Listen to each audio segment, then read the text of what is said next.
नमस्कार मित्रों, राधे राधे। वैदिक कल्चर में आपका स्वागत है। मित्रों, आज आपको बताएंगे हवन के विषय में कि हवन आपको क्यों करना चाहिए और हवन करने से क्या लाभ है, और हवन में जो यज्ञ कुंड बनाया जाता है उसकी क्या नाप होती है। मित्रों, हमारे सनातन संस्कृति में यज्ञशाला जो बनाई जाती है उस बाकायदा उसे नाप कर बनाया जाता है। तो इस जो हम हवन कुंड बनाते हैं उसकी भी लंबाई चौड़ाई और गहराई नाप कर ही बनाया जाता है, तभी उस यज्ञ कुंड में हमें हवन करने से लाभ होता है। मित्रों, वेद मंत्रों में बहुत ताकत है। मंत्रों के अधीन देवता हैं और ब्राह्मण और अग्नि भगवान के दो मुख माने गए हैं। इसीलिए आपको यदि भगवान को कुछ समर्पित करना है यज्ञ में, तो वो सीधा यज्ञ नारायण भगवान यज्ञ में आप समर्पित करेंगे। वो यज्ञ नारायण भगवान के माध्यम से उस देवता को समर्पित हो जाएगा। और यदि आप भगवान को भोजन कराना चाहते हैं तो आप जो है ब्राह्मण को भोजन कराकर भगवान को भोजन कराने का पुण्य फल प्राप्त कर सकते हैं। भगवान के दो मुख माने जाते हैं। मुख के दो काम होते हैं, एक खाना खाने का और दूसरा बोलने का। अग्नि भगवान खाना खाने का मुख है, इसलिए हम यज्ञ करके अग्नि में आहुति देते हैं। यज्ञ करने से हमारे घर में सुख शांति और समृद्धि आती है। और मित्रों, दक्षिण दिशा राक्षसों, पिशाचों और दानवों के लिए मानी गई है। उनसे यज्ञ कर्म की रक्षा हो सके, इसलिए ब्रह्मा जी का स्थान अपने आसन के दाहिने हाथ पर दक्षिण दिशा की तरफ लगाया जाता है, जिससे कि हमारे यज्ञ की रक्षा जो है वो ब्रह्म देवता कर सकें। जब भी आपने कभी देखा होगा, जब आप यज्ञ करने बैठते हैं तो आपके दाहिने हाथ में एक पात्र रखा जाता है जिसे ब्रह्म पात्र बोलते हैं। अब हम आपको बताते हैं कि वेदी की लंबाई चौड़ाई कितनी होनी चाहिए। मित्रों, 40 बाई 40 सेंटीमीटर की यज्ञ वेदी बनाई जाती है, या जगह के हिसाब से किसी पात्र में जिसमें हवन किया जा सके उसमें आप हवन कर सकते हैं। मित्रों, हवन कुंड का भी विशेष रूप से विधान माना गया है। आजकल देखा गया है कि सभी लोग जो है लोहे का हवन कुंड बना लेते हैं और उसमें यज्ञ करते हैं। तो मित्रों, यज्ञ आपको करना है तो आपको यज्ञ में लोहे का हवन कुंड का प्रयोग बिल्कुल भी भूल कर नहीं करना है। आजकल चलन चल गया है कि सभी लोग जो है कोई ईंटों का बनाता नहीं है, सभी लोग जो है वो बने बनाए यज्ञ में कुंड ले आते हैं और उसी में जो है यज्ञ करते हैं। मित्रों, आप किसी भी प्रकार के यज्ञ कुंड में हवन कर सकते हैं, चाहे आप ईंटों से बनाए उसमें मिट्टी का लेप करके, चाहे तांबे का हो चाहे पीतल का हो, लेकिन लोहे का यज्ञ कुंड बिल्कुल भी प्रयोग नहीं करना चाहिए। इस बात को आज आपसे आपको गांठ बांध लेनी है।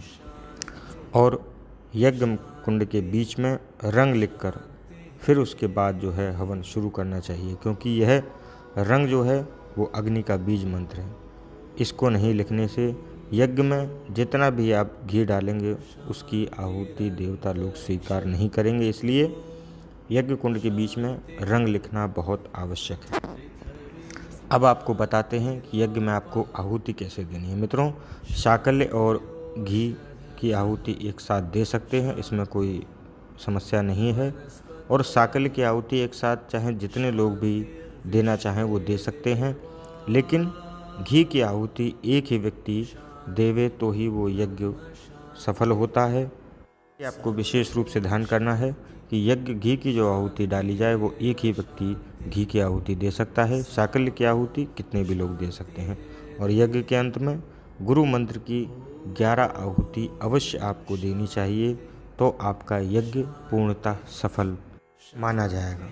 और मित्रों, यज्ञ में समिधा का विशेष रूप से आपको ध्यान रखना है। जो आप हवन में लकड़ी पर का प्रयोग करते हैं उसका आपको विशेष रूप से ध्यान रखना है कि लकड़ी हमेशा आम की ही होनी चाहिए। आजकल कोई भी लकड़ी मार्केट में आपको पकड़ा देते हैं, वो आप लेके आ जाते हैं। ऐसा नहीं करना है आपको। यज्ञ में हमेशा आम की समिधा का ही प्रयोग करना है। और ग्रहों के हिसाब से नवग्रह की लकड़ियाँ आती हैं, वो आप दे सकते हैं। इस बात को आपको बता दें कि सूर्य के यदि आप हवन करना, नवग्रहों की लकड़ी अलग अलग होती है, हर देवता की अलग अलग लकड़ी का विधान है। जैसे सूर्य की आग की लकड़ी होती है, चंद्र देवता की पलाश की, मंगल देवता की खैर, और बुध की जो लकड़ी होती है यज्ञ में प्रयोग की जाती है वो अपामार्ग है। गुरु की पीपल और शुक्र की गूलर, शनि की शमी और राहु की दूर्वा, जिसको हम कुशा कहते हैं। केतु की भी कुश की समिधा से हवन करना सबसे उत्तम माना जाता है। नहीं तो वट वृक्ष की समिधा ले सकते हैं, आम की ले सकते हैं। बिल्व वृक्ष की समिधा को भी आप यज्ञ में प्रयोग कर सकते हैं। यज्ञ की समिधा में आपको विशेष रूप से ध्यान रखना है, ऐसे नहीं बड़ी बड़ी आप लकड़ी ले आएँ। यज्ञ कुंड में 10 अंगुल से बड़ी समिधा का प्रयोग भी नहीं होना चाहिए। अब आपको बताते हैं कि यज्ञ में जो शाकल्य का प्रयोग होता है, जिसकी आप आहुति देते हैं, वो कैसे बनानी चाहिए। मित्रों, वैसे तो आजकल बनी बनाई सामग्री आती है, लेकिन उसका कैसे बनी है शुद्धता उसमें नहीं मानी जाती, इसलिए आप घर पर सामग्री बनाकर हवन करें तो सबसे अति उत्तम रहेगा। और मित्रों, आपको सामग्री कैसे बनानी है, जैसे 1 किलो मान लिया आपने तिल ले लिए और उससे आधे आपको चावल लेने हैं, और चावल से आधे जौ और जौ से आधी शक्कर, ये आपको मिला लेनी है, और शक्कर या बूरा जो भी हो।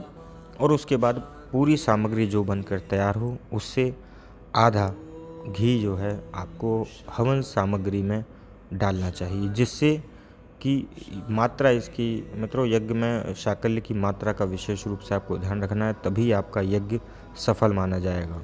और इस वीडियो को बनाने का हमारा यही उद्देश्य है कि यज्ञ जब आप करें तो यज्ञ का संपूर्ण फल आपको प्राप्त हो सके।